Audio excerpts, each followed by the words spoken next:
a refuting speech to Macau about illegal immigration has a negative effect on the California economy, and his claims are that his secondary claims are that illegal immigration has a negative effect on jobs, along with education, and illegal immigrants raise the crime levels in California.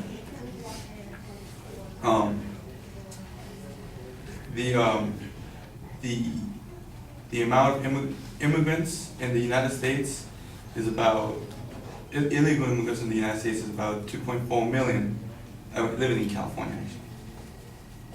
Actually, these immigrants, according to the census data, the number of immigrants that come from Latin America are 22%, and those that come from Asia are 57%. So, as you can tell, there's not meant to contrary belief. There's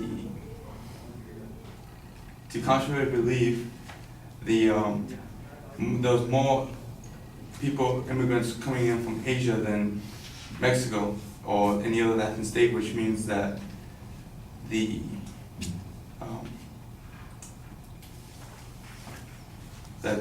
crime rate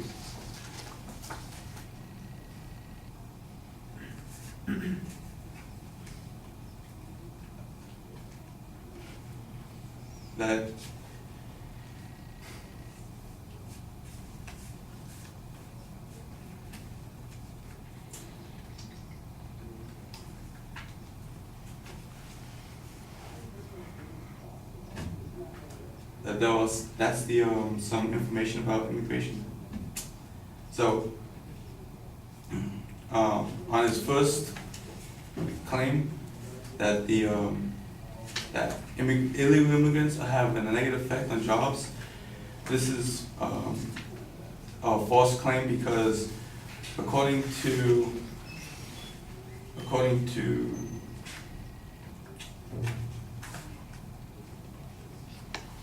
the New York Times, the illegal immigrants have a positive effect on the job market. This is so because they compete for low-paying jobs by having wages lowered, and they work long hours.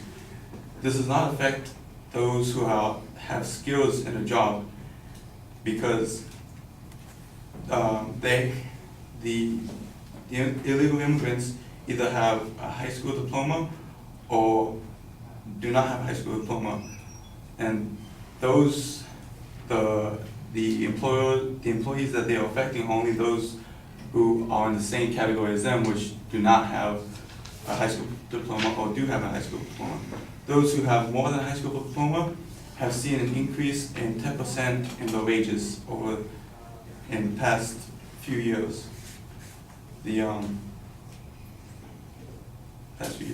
But as for those who are in the same category as them without a high school diploma, have seen their wages drop from 0.4 to 7.4%.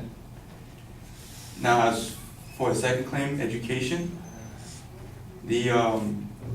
his claim that the illegal immigrants have negative effect on education,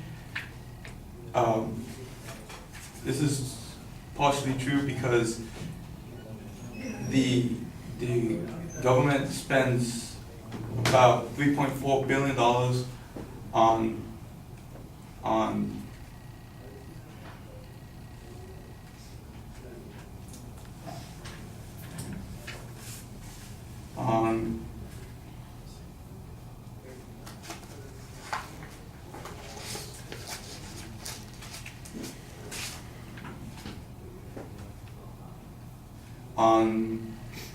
efforts to help the schools, but in reality, the the school rate, the graduation rate of students has decreased only by 2% in the past, in recent years. So, yes. As for the crime rate of illegal immigrants and drug cartel relationships, this is a very stereotypical and racist claim, because most criminals in jails who are immigrants are 20%, and out of that 20%, only 15.4 are actually illegal immigrants. And according to Time magazine, most of these are second-generation immigrants or further down the line. Most first-generation immigrants have been found to be 74% non-aggressive in the community in the communities that they are in. So, after giving this information, I hope that this issue of immigration has been cleared up.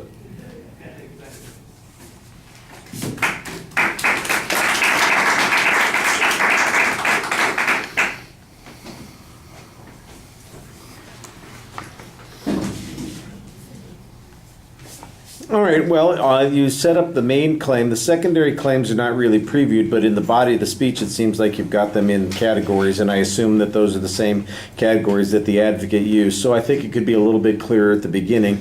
There's some background information that I'm not sure that it gets you much. The percentage of illegal immigrants who are from Asia versus those who are from Latin countries. I'm not sure why that matters to the argument that the advocate presented. So you spend a lot of time on that, and I'm not sure that there's a high value to making those arguments.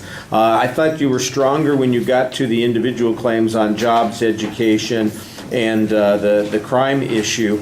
On the jobs issue, though, the piece of evidence that you're presenting at the end does sound like you're accepting that it has a negative effect on the wages of people at the lowest levels of economic activity. So you're saying it basically doesn't affect anybody above that level. I'm not sure that the advocate was saying it affected anybody above that level, but if you are an American who doesn't have a high school diploma, you could be competing with your job with somebody who is not here legally, and even if you do get the job, your wages are probably going to be substantially lower than they would have been if those people weren't here also.